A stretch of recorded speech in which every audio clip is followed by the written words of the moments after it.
Welcome back to my channel where we read scary stories and creepy legends. Following the success that I got on one of my videos regarding on the possession of Clarita, I thought let's do another video from Philippines as well. And this will be the story of Teresita Basa. On the night of 21st February 1977, the firefighters responded to a call and arrived at a Chicago apartment to put out a fire. They responded that the fire was confined to the room number 15B of a certain Teresita Basa. When they went inside to the room and the fire was under control, they were welcomed by a terrifying discovery: the burnt, unclothed body of Teresita Basa covered up by a mattress.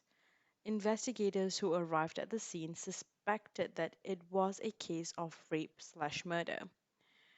Other than that, a note that read, "Get tickets for AS," written on the victim herself. There were no other clues that would lead to the culprit. To unravel the mystery of the crime, they had to dig deeper into the life of Basa and figure out who A.S. was. Teresita was a native of Dumaguete City in the Philippines, where she is now buried. After graduating from Assumption College in Manila, she immigrated to US in the mid 1960s.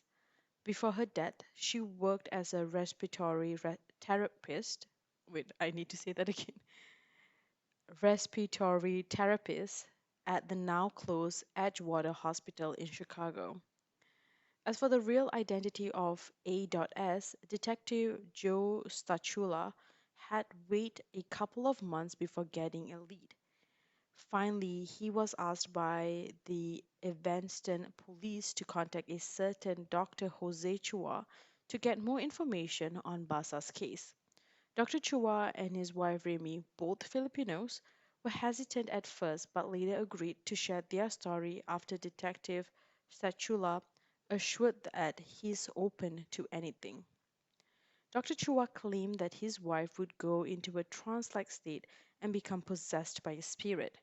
The spirit introduced herself as Teresita Basa and went as far as naming her murderer, Alan Showery, as well as his specific proof like the jewelry that was stolen from her and the names and the phone number of relatives that could identify that proof. All this led to the arrest of Alan Showery, an orderly working in the same hospital as the victim and Dr. Chua's wife. The jewelry that Alan gave to his girlfriend was positively identified as belonging to Basa, prompting the suspect to give a full confession. Alan ended up later pleading guilty and was sentenced to imprisonment but eventually released in 1983 after less than 5 years of serving this sentence. Thank you so much for listening. And if you like that, please subscribe. And if you did not like that, still subscribe.